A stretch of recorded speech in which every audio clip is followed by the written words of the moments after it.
ಪ್ರಿಯ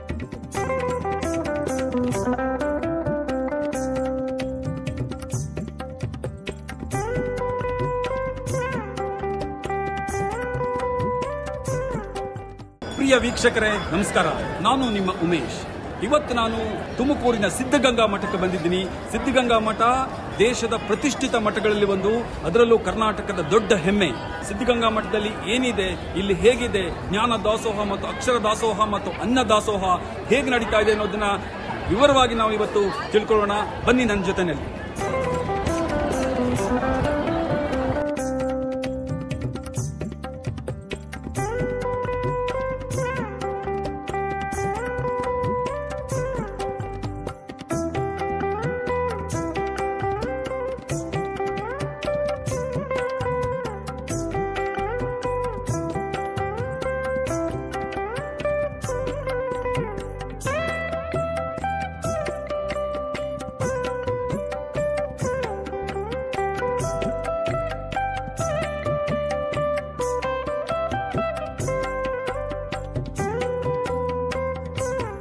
ಸಿದ್ಧಗಂಗಾ ಮಠದ ಮಹಾಮನೆ.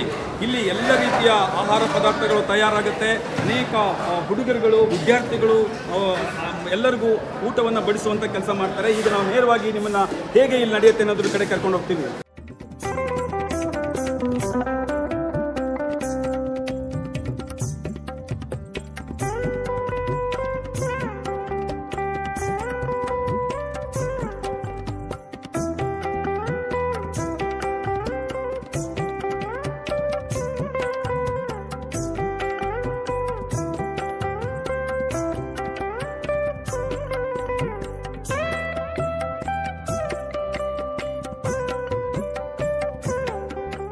ಸಿದ್ಧಗಂಗಾ ಮಠ ಕೇವಲ ಜ್ಞಾನ ದಾಸೋಹ ಅಷ್ಟೇ ಅಲ್ಲ, ಅಕ್ಷರ ದಾಸೋಹ ಅಷ್ಟೇ ಅಲ್ಲ, ಹಸುವನ್ನ ನೀಗಿಸ್ತಾ ಇರುವಂತಹ ಮಠಗಳಲ್ಲಿ ಒಂದು.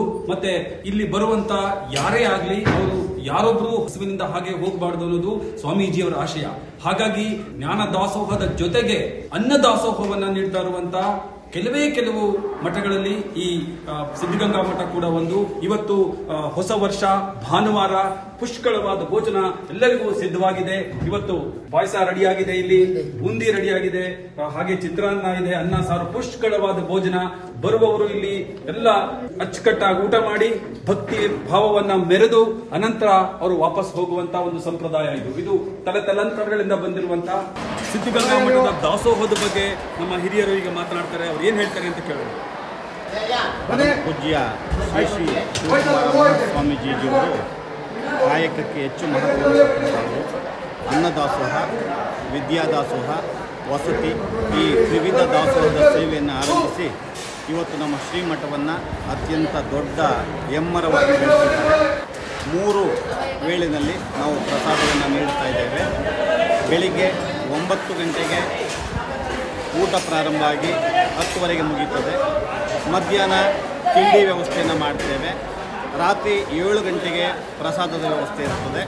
ಬೆಳಿಗ್ಗೆ ಅನ್ನ, ಮುದ್ದೆ ಮತ್ತು ಸಾಂಬಾರು ಇರ್ತದೆ.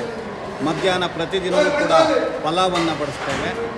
ಸಾಯಂಕಾಲ ಒಂದು ಚಪಾತಿ, ಅನ್ನ ಸಾರು ಮತ್ತು ಮಜ್ಜಿಗೆ ವ್ಯವಸ್ಥೆ ಇರುತ್ತದೆ. ಇದರ ಜೊತೆಗೆ ನಮ್ಮ ಶ್ರೀಮಠಕ್ಕೆ ಬಂದಂಥ ಎಲ್ಲ ಭಕ್ತಾದಿಗಳಿಗೂ ಕೂಡ ಬೆಳಿಗ್ಗೆ 7 ಗಂಟೆಗೆ ಕೂಡ ತಿಂಡಿ ವ್ಯವಸ್ಥೆ ಪ್ರಾರಂಭ ಆಗ್ತದೆ. ಅದರ ನಂತರವಾಗಿ ತಿಂಡಿ ಮುಗಿದ ಕೂಡಲೇ ಜೊತೆಯಲ್ಲೇ ಕೂಡ ಊಟನೂ ಕೂಡ ಪ್ರಾರಂಭ ಆಗ್ತದೆ. ಆ ಊಟಕ್ಕೆ ಮಿತಿ ಟೈಮೇ ಇಲ್ಲ. ಸಾಯಂಕಾಲ ರಾತ್ರಿ 10:15ವರೆಗೂ ಕೂಡ 11ಕ್ಕೆ ಬರಲಿ ನಮ್ಮಲ್ಲಿ ಪ್ರಸಾದದ ವ್ಯವಸ್ಥೆ ಇದೆ. ಅಂದರೆ ಈ ಪರಮಪೂಜ್ಯ ಶ್ರೀ ಶ್ರೀ ಶಿವಕುಮಾರ ಮಹಾಸ್ವಾಮೀಜಿಯವರು ಪ್ರಸಾದಕ್ಕೆ ಹೆಚ್ಚು ಒತ್ತು ಕೊಟ್ಟಿದ್ದಾರೆ, ದಾಸೋಹಕ್ಕೆ ಹೆಚ್ಚು ಒತ್ತು ಕೊಟ್ಟಿರೋದ್ರಿಂದ ಈ ದಾಸೋಹ ಸೇವೆ ನಿರಂತರವಾಗಿ ನಡೀತಾ ಇರ್ತದೆ. ಮಠಕ್ಕೆ ಬಂದಂಥ ಯಾವುದೇ ಒಬ್ಬ ವ್ಯಕ್ತಿ ನನಗೆ ಊಟ ಸಿಗಲಿಲ್ಲ ಅಂತಕ್ಕಂಥದ್ದು ಇಲ್ಲವೇ ಇಲ್ಲ. ಪ್ರತಿಯೊಬ್ಬರಿಗೂ ಕೂಡ ಪ್ರಸಾದಕ್ಕೆ ಹೆಚ್ಚು ಒತ್ತು ಕೊಟ್ಟಿದ್ದಾರೆ.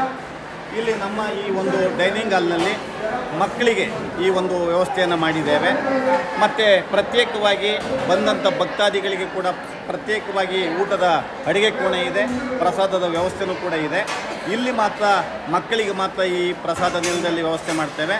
ಹಬ್ಬ ಹರಿದಿನಗಳಲ್ಲಿ ಊಟದ ಮಕ್ಕಳಿಗೆ ಊಟ ಆದ ಕೂಡಲೇ ನಂತರವಾಗಿ ಜನಗಳಿಗೂ ಕೂಡ ಇಲ್ಲಿ ಪ್ರಸಾದದ ವ್ಯವಸ್ಥೆ ಇರ್ತದೆ. ಟೋಟಲ್ ಆಗಿ ಏನಪ್ಪ ಅಂತಂದರೆ ಮಠದ ಮಕ್ಕಳಿಗೆ ಊಟ ಆದ ಮೇಲೆ ಭಕ್ತರಿಗೆ ಇಲ್ಲಿ ಪ್ರಸಾದದ ವ್ಯವಸ್ಥೆ ಇರ್ತದೆ. ನೋಡಿದ್ರಲ್ಲ ವೀಕ್ಷಕರೇ, ಎಷ್ಟು ಅದ್ಭುತವಾದ ಮಠ ಇದು, ಎಂಥ ಭವ್ಯವಾದ ಪರಂಪರೆ. ಅನ್ನದಾಸೋಹ, ಅಕ್ಷರ ದಾಸೋಹಕ್ಕೆ ನಮ್ಮ ಸಿದ್ಧಗಂಗಾ ಮಠ ಎಂಥ ದೊಡ್ಡ ಸಮಾಜ ಸೇವೆಯನ್ನು ಮಾಡ್ತಾ ಇದೆ ಅಂತ. ಇಂಥ ಮಠವನ್ನು ಪಡೆದಿರುವಂಥ ಕನ್ನಡಿಗರು, ಕರ್ನಾಟಕದ ಜನ ನಾವೆಲ್ಲರೂ ಧನ್ಯರು.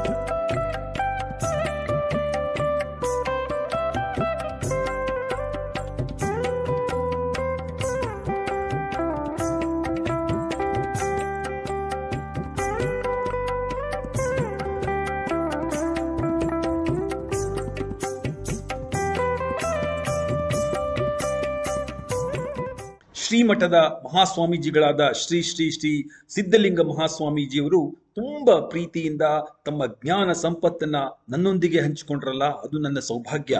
ಹಾಗೇನೆ ಶ್ರೀಗಳು ನಾನು ಇತ್ತೀಚೆಗೆ ಅನುವಾದ ಮಾಡಿರುವಂತಹ ಮಹಾವಿಸ್ಮಯ ಎನ್ನುವ ಕೃತಿಯನ್ನ ಲೋಕಾರ್ಪಣೆಗೊಳಿಸಿದ್ರು.